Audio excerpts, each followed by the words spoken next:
એક ભક્તના પ્રશ્નની આજે ચર્ચા કરવાની છે. ચર્ચા એ છે કે ખરેખર રાધા તત્વ છે શું? તો કે રાધાજી એક પ્રેમનું પૂતળું જ છે. મતલબ રાધાજી અને પ્રેમ એ બે અલગ નથી.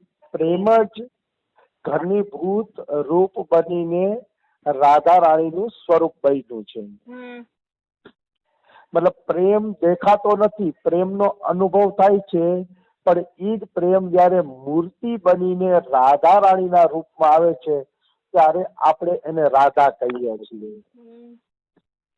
એટલે રાધાજી એક પ્રેમ તત્વ જ છે. તમે પ્રેમ કયો કે રાધાજી કયો, બે એક જ છે. તો પછી ભાઈ આ પ્રેમ તત્વને સગુણ સાકાર બનવાની જરૂર શા માટે પડી? તો તે જરૂર એટલા માટે પડી કે ભગવાન કૃષ્ણના હૃદયમાં એક અપાર પ્રેમ હતો.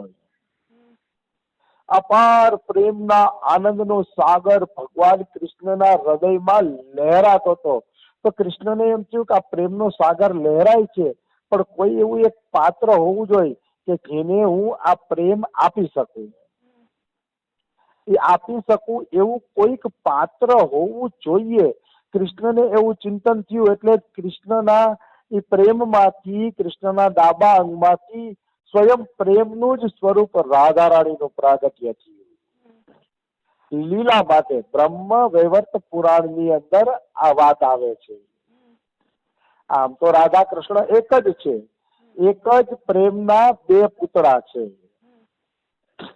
પણ લીલા માટે બે અલગ બન્યા છે.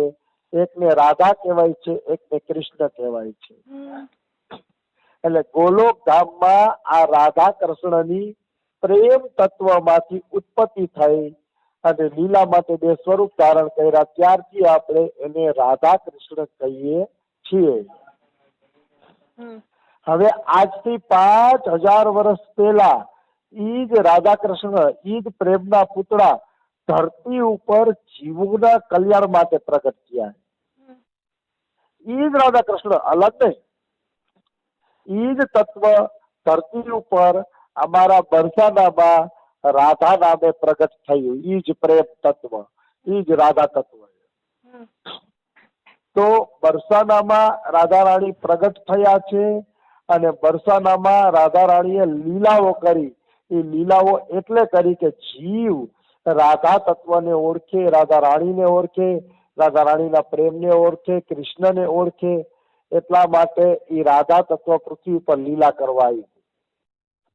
જેવી રીતે કોઈ નવું પિક્ચર માર્કેટમાં બહાર પડે તો ટીવીમાં, ચેનલોમાં એના જાહેરાતોની ચર્ચા આવવા માંડે છે. એ પિક્ચરની જાહેરાતો આવવા માંડે કે ભાઈ ફલાણી તારીખે આ પિક્ચર ટોકીઝમાં લાગવાનું છે. તો જાહેરાત શું કામ આવે છે? ઉત્સુકતા વધારવા માટે કે આપણે પણ એને જોઈએ. ઉત્સુકતા વધારવા માટે જાહેરાત આવે છે. એવી જ રીતે ગોલોક ધામમાં આ નિત્ય લીલા રાધા કૃષ્ણ કરી રહ્યા છે. એ રાધા કૃષ્ણને જાણવા માટે જ ધરતી ઉપર આ રાધા કૃષ્ણ પ્રગટ થયા છે. જાહેરાત માટે કે ધરતીમાં જે પ્રેમની લીલાઓ અમે કરી, એ પ્રેમની લીલાઓ, એ આનંદની લીલાઓ ગોલોક ધામમાં નિત્ય અને અખંડ હાલે છે. એ લીલા માટે રાધા કૃષ્ણ આ ધરતી ઉપર પ્રગટ થયા. ત્યારથી બરસાના ધામ ધન્ય બની ગયું. કારણ કે બરસાનામાં સ્વયં પરિપૂર્ણતમ ભગવાન કૃષ્ણના પ્રિયતમા રાધા રાણીએ જન્મ લીધો. એમની ચરણ ધૂલીથી આખું બરસાના અત્યારે પવિત્ર છે. અરે જે રાધાજીના ચરણના દર્શન માટે બ્રહ્માજીએ 60,000 દિવ્ય વર્ષ સુધી તપસ્યા કરી તો એ ચરણના દર્શન ન થયા. એ જ રાધા તત્વના ચરણ આ બરસાનામાં ઠેક ઠેકાણે પડેલા છે. એટલે બરસાના ધામ ધન્ય છે. અને આ બરસાનાની તો શું વાત કરવી. રાધાજીએ કૃષ્ણને કહી જ દીધું હતું કે તમારે જે રાક્ષસો મારવાની લીલા કરવી હોય ને એ બરસાનાની બારે કરજો. બરસાનામાં કોઈ રાક્ષસ મારવાની લીલા ન કરતા. અહીંયા તો ખાલી પ્રેમની લીલાઓ જ થશે. નૌકા વિહાર, જલ વિહાર, વન વિહાર, મોરોને દાણા ખવડાવવા, પશુ પક્ષીઓને દાણા ખવડાવવા, એવી લીલાઓ થશે. કૃષ્ણ કે મને કબૂલ છે. તો એક વખત કંસે પૂછ્યું કે આ કૃષ્ણ મરતો નથી, તો આ કૃષ્ણ કઈ રીતે મરશે, એના પ્રાણ કેમાં વસેલા છે? ત્યારે એમના મંત્રીઓએ કીધું કે કૃષ્ણના પ્રાણ રાધાની અંદર વસેલા છે. જો તમે રાધા રાણીને મારી નાખશો તો કૃષ્ણ મરી જશે. અને કંસ રાધા રાણીને મારવા માટે બરસાનામાં આવ્યો, પણ એને ખબર નથી કે રાધાજીએ ના જ પાડી છે કે અહીંયા કાંઈ ધીંગાણું થશે નહીં. એટલે કંસ જેવો બરસાનાની હદમાં પ્રવેશ કર્યો તે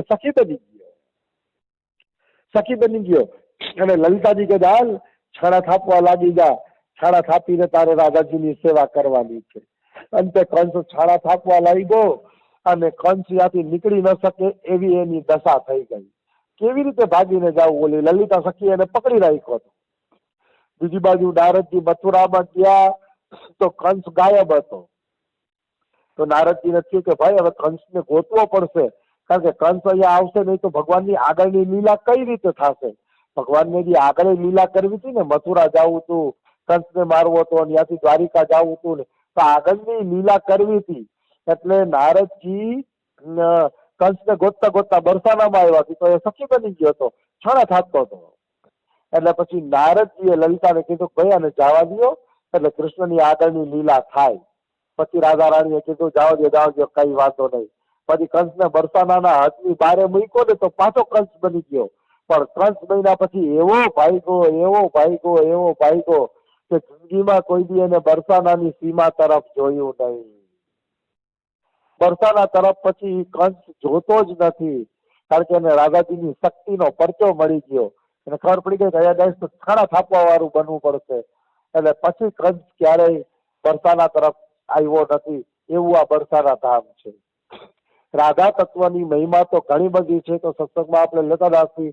એક બે વાતો એ પણ કરી દઉં કે માનો તમે કોઈ બીજા ભગવાનના પ્રેમમાં છો અને સત્સંગ સાંભળીને માનો તમારો રાધા કૃષ્ણમાં ભાવ થઈ ગયો, તો પ્રશ્ન એ ઉભો થાય કે ઈ ભગવાનને છોડીને રાધા કૃષ્ણનું ભજન કરી શકાય કે નહીં? તો કે બિલકુલ કરી શકાય છે. એમાં કોઈ શંકા નથી. કારણ કે ભગવાન તત્વથી એક જ છે. માનો તમે પેલા રામ રૂપને માનતા હોય અને પછી કૃષ્ણ રૂપ તમને ગમવા માંડે, તો રામ અને કૃષ્ણ એક જ છે, એમાં કઈ અલગ નથી. એટલે કૃષ્ણને તમે કૃષ્ણ રૂપે ભજી શકો છો. દાખલા તરીકે તમારો પતિ નાટકમાં ભાગ લઈએ તો એક વખત તમારો પતિ ભિખારી બને, એક વખત રાજા બને અને એક વખત ભગવાન વિષ્ણુ બને. તો ભગવાન વિષ્ણુના ફોટા સારા આવ્યા હોય, તમને એમ કે ભાઈ નાટકમાં તો તમે અભિનય સારો જ કરો છો, પણ વિષ્ણુ ભગવાન તો બહુ સુંદર લાગો છો. તો એને પતિમાં ભેદ નથી કર્યો, પણ પતિને એટલું કીધું કે મને વિષ્ણુ રૂપમાં તમે સુંદર લાગો છો. એમ ભગવાન બધા એક જ છે, પણ તમે કૃષ્ણ રૂપમાં ગમે તો તમે કહો કે હે રામ, હે કૃષ્ણ, હે સ્વામિનારાયણ ભગવાન, હે તમે બધા ભગવાન છો તો એક જ, પણ અત્યારે તમે મને કૃષ્ણ રૂપમાં સુંદર લાગો છો, એટલે હું કૃષ્ણ રૂપમાં તમારું ભજન કરું છું. આવી ભાવના રાખીને ભજન કરી શકાય છે, કોઈ બંધન નથી. કૃષ્ણ રૂપે ભજન કરવું ગમતું હોય, રાધા તત્વને સાંભળીને એમાં મન લાગતું હોય ને ભજન કરવું ગમતું હોય, તો મનુષ્ય એ રીતનું ભજન કરી શકે છે. એને કોઈ પણ પ્રકારનું બંધન લાગુ પડશે નહીં. કારણ કે તત્વથી તો બધા ભગવાન એક જ છે. તત્વથી તો તમારો પતિ એક જ છે, પણ તમારા પતિના અલગ અલગ ફોટામાં તમે એટલું તો કહી શકો ને કે આ ફોટામાં તમે વધુ ગમો છો. એમ તમે ભગવાનને કહી શકો કે ભગવાન તમે એક જ છો, પણ કૃષ્ણ રૂપમાં તમે મને વધુ ગમો છો. હું બધા ભગવાનને એક જ માનું, પણ મારા ચિત્તમાં રાધા કૃષ્ણની જે છબી છે ને, એ છબી તો ક્યારેય હટતી નથી. કારણ કે એના જેવું મનમોહક રૂપ સંસારમાં બીજું એકેય નથી. આવું મનમોહક રૂપ રાધા કૃષ્ણનું હોવાથી ભજન તો રાધા કૃષ્ણનું જ કરવું જોઈએ. બીજા ભગવાન જ છે, ભગવાનમાં કોઈ ફર્ક નથી, પણ મનમોહક રૂપ જે રાધા કૃષ્ણનું છે એ અન્યનું નથી. પછી એક પ્રશ્ન એ થાય કે માનો આપણા ઘરમાં રાધા રાણીની મૂર્તિ નથી, કે યુગલ સરકારનું સ્વરૂપ નથી, કે કોઈ પણ રાધાજી નથી, તો શું કરવું? તો ચિંતાની કોઈ વાત નથી, એકદમ નોર્મલ વાત છે. રાધાજીનો મનગમતો ફોટો મઢાવીને રાખી લ્યો તો પણ ચાલે. અષ્ટસખીઓ તમે લાકડાની લેશો તો એ અષ્ટસખીઓ ભેગા એ રાધા રાણી આવે છે. ઈ રાધા રાણીને પણ તમે મંદિરમાં પધરાવી શકો. રાધાજી એટલે મૂર્તિ રૂપે આવે તો જ મંદિરમાં રાધાજી આવ્યા એવું માની લેવાને કોઈ કારણ નથી. રાધાજી તો મનથી પણ આવી શકે, છબીથી પણ આવી શકે, લાકડાની મૂર્તિથી પણ આવી શકે. મૂળ વાત એ છે કે તમારી મંદિરની અંદર રાધા રાણીની કોઈ છબી હોય તો પણ ચાલે. રાધા રાણીની હાજરીની જરૂર છે, મૂર્તિ રૂપે હાજરી હોય એવું જરૂરી નથી. એટલે એવી કોઈ ચિંતા કરવાની વાત નથી. રાધા રાણીની સખીઓ પણ રાધા રાણીના જ સ્વરૂપ છે. એના ચિંતન મનનથી પણ રાધા રાણીનું જ ચિંતનનું ફળ મળે છે. એટલે એ આવી જાય, એની પણ પૂજા થવા માંડે મંદિરમાં તો પણ અતિ ઉત્તમ છે. અને આમ પણ ભગવાનની કૃપા પ્રાપ્ત કરવી હોય તો ભક્તની કૃપા લેવી જોઈએ પેલા નંબર ઉપર. એટલે રાધા રાણીની કૃપા જોતી હોય તો એની સખીઓની કૃપા લેવી જોઈએ. એટલે એને કદાચ મંદિરમાં આપણે રાખીએ તો એમાં કઈ દોષ રૂપ લાગતું નથી. આવી વસ્તુ છે. એટલે કોઈ ચિંતાને કારણ નથી. મંદિરમાં રાધાજીને કોઈ પણ રૂપમાં પધરાવો તો પણ ચાલે, અને બીજા ભગવાનમાં પ્રેમ હોય પછી રાધા કૃષ્ણમાં પ્રેમ થાય અને રાધા કૃષ્ણને પકડી લ્યો તોય પણ ચાલે. એમાં પણ કોઈ બંધન નથી, કારણ કે તત્વથી ભગવાન એક જ છે. અને રહી વાત રાધા તત્વની વાત કરીએ તો એ તો દિવ્ય છે, અગાધ છે. સન્માન પ્રસાદ પોદાર એમ લખે છે કે રાધાજીના પ્રેમની એક તરંગ ઉપર જીવ આખી જિંદગી બોલે ને તો એના પ્રેમની એક તરંગ ઉપર પણ એ આખી જિંદગી બોલી શકે નહીં. એટલી એની એક પ્રેમની તરંગમાં જ એટલી નવી નવી લીલાઓ છે. ઈ રાધા તત્વને ભલા કોણ ઓળખી શકે? રાધા ચાલીસામાં લખ્યું છે, સ્વયં શ્યામ પાવે નહીં પારા ઓર તુમે કો જાનન હારા.